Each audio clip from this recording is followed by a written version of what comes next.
Baiklah, Assalamualaikum warahmatullahi wabarakatuh. Perkenalkan nama saya Kevin Jonanta. Saya dengan NIM 240744011. Saya di sini ingin menjelaskan tentang hasil menganalisis saya tentang tugas UAS Manajemen Industri. Uh, NIM saya yaitu 240744011. Sesi saya yaitu 048 dan dosen PA saya yaitu Bu Milana ST MSc PhD. Baiklah, pada slide pertama yaitu ada topik. Di topik ini kita membahas tentang instruksi konsep. Sebuah pabrik akan melakukan pembelian beberapa komponen untuk kebutuhan produksi dengan Bill of Material atau BOM sebagai berikut. Yang pertama ada produk X. Produk X ini bercabang-cabang D-nya. Yang cabang pertama ada Y 2 digit awal NIM. Yang cabang kedua yaitu Z 2 digit akhir NIM. Baiklah, yang Y 2 digit awal NIM-nya itu tercabang juga menjadi 3. Yang pertama ada A yaitu 3, ada B yaitu 5, dan ada yang terakhir C ada 4. Baik, di sebelahnya yaitu Z 2 digit akhir NIM. Z 2 digit akhir NIM ini dicabang juga menjadi 3, ada C yaitu 8, D yaitu 6, dan F yaitu 3. Baiklah, pengerjaan produk membutuhkan beberapa aktivitas sebagai berikut. Yang pertama yaitu activity. Ada preceding activity dan duration atau hari. Soal yang pertama yaitu tuliskan kembali kasus di atas dengan memasukkan angka yang sesuai dengan NIM masing-masing. Yang kedua, ada beberapa banyak perusahaan harus memesan komponen C jika perusahaan akan memproduksi 1000 unit kali. Yang ketiga, ada gambarkan rangkaian aktivitas di atas secara lengkap ke dalam diagram per atau CPM dan precedence diagram. Yang keempat, ada berapa lama waktu yang dibutuhkan untuk menyelesaikan proyek tersebut. Yang kelima, tentukan lintasan kritis dari proyek tersebut menggunakan diagram per atau CPM dan precedence diagram. Yang terakhir yaitu yang 6, analisa hasil yang saudara peroleh atau yang sudah saya peroleh atas menganalisa yang di atas ini, dan apa artinya lintasan kritis bagi proyek tersebut, dan jelaskan apa manfaat yang diketahui jalur kritis. Baiklah, dari 1 sampai 6 soal itu saya ingin menjawabnya di bagian-bagian slide berikutnya. Slide yang pertama yaitu soal yang pertama. Soalnya itu tuliskan kembali kasus di atas dengan memasukkan angka yang sesuai dengan NIM masing-masing. Baiklah,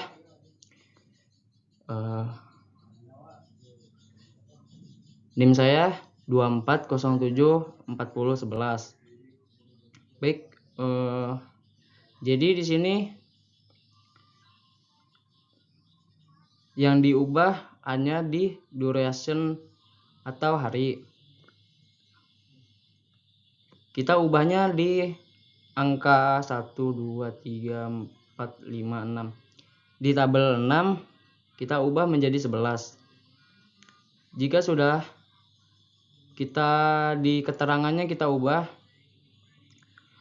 durasinya atau waktunya 2 digit awal NIM.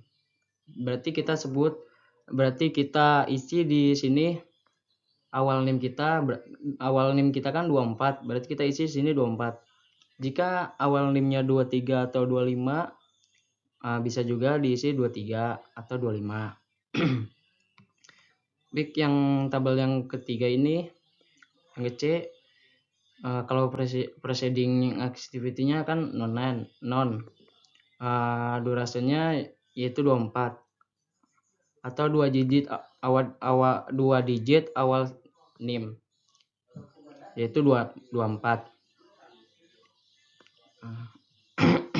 Baiklah, soal yang kedua atau slide kedua yaitu berapa banyak perusahaan harus memesan komponen C jika memproduksi 1000 unit kali.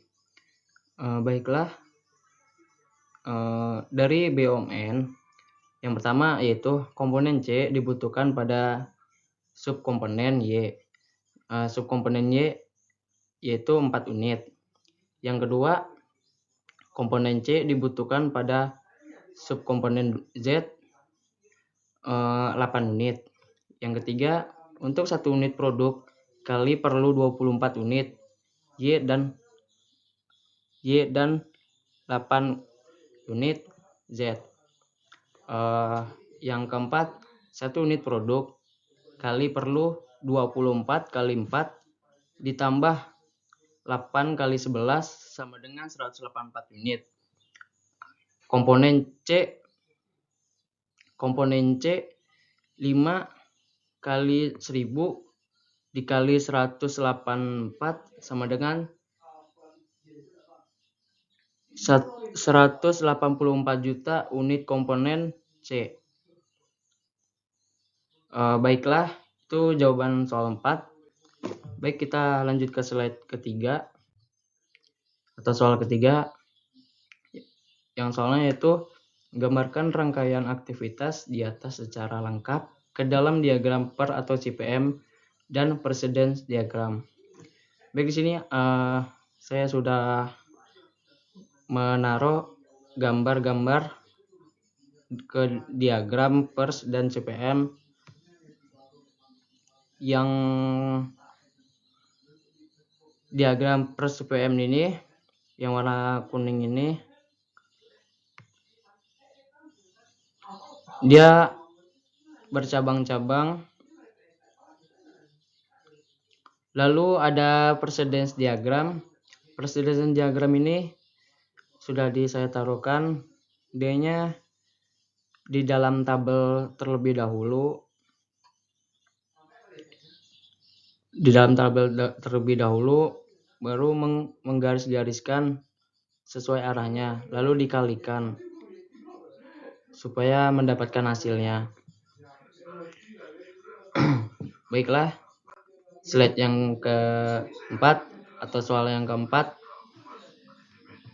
Soal yang keempat, berapa lama waktu yang dibutuhkan untuk menyelesaikan proyek tersebut? Kalau di jalur A, B, D, E, G, dan J. Durasinya yaitu 10 ditambah 8 ditambah 25 ditambah 27 ditambah 38 ditambah 25. Jadi hasilnya 113 hari. Di jalur 2, di jalur A yaitu A, B, D, E, F, H, dan J. Durasinya yaitu 10 ditambah 8 ditambah 25 ditambah 7 ditambah 8 ditambah 30 ditambah 25. Jadi hasilnya 113 hari. Baik, di jalurnya lagi, jalur yang ketiga yaitu A, B, D, E, F, I, J. Durasinya yaitu 10 ditambah 8 ditambah 25 ditambah 7 ditambah 8 ditambah 23 dan ditambah 25. Jadi hasilnya 106 hari. Baiklah, jalur yang keempat yaitu C, E, F, H, dan J. Durasinya yaitu 24 ditambah 7 ditambah 8 dan ditambah 8 ditambah 30 ditambah 25. Jadi hasilnya 94 hari. Jalur yang kelima yaitu C, E, F, I, dan J. Durasinya 24 ditambah 7 ditambah 8 ditambah 23 ditambah 25 sama dengan 87 hari. Jalur yang keenam yaitu C, E, G, J. Durasinya 24 ditambah 7 ditambah 38 ditambah 25. Jadi hasilnya 94 hari. Karena jalur terpanjang yaitu 113 hari, jadi maka waktu penyelesaian proyek tersebut 113 hari. Itu waktu paling tercepat.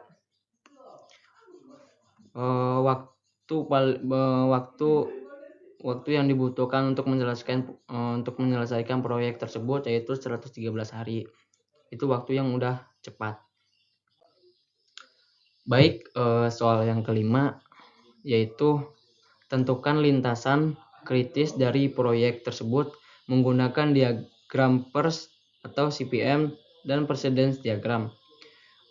Lintasan kritis dari proyek yaitu menurut saya yaitu LS.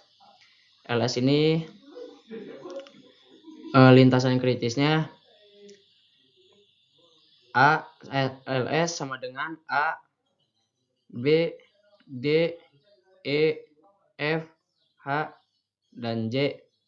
Jadi hasilnya 113 hari.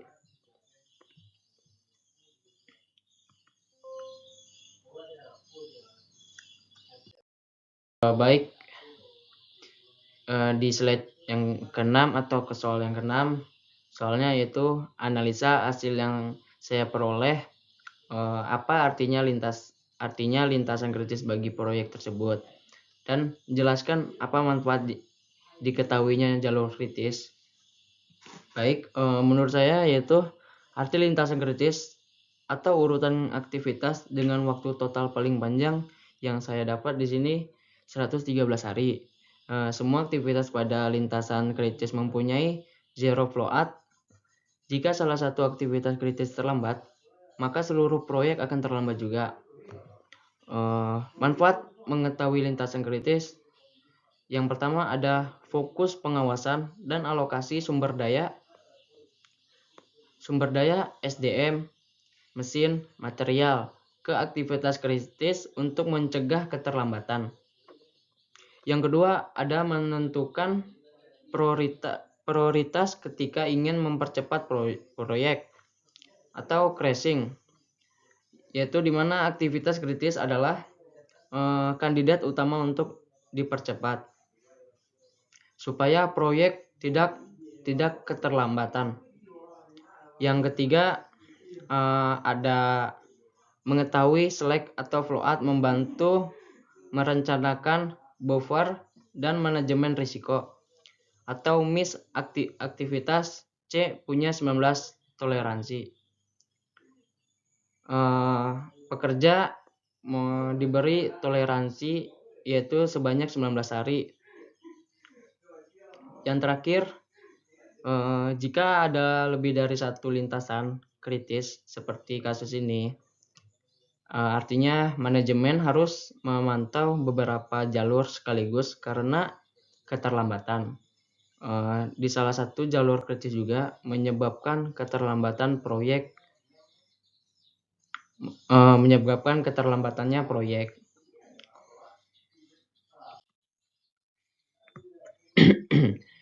Baik, sekian dari presentasi saya.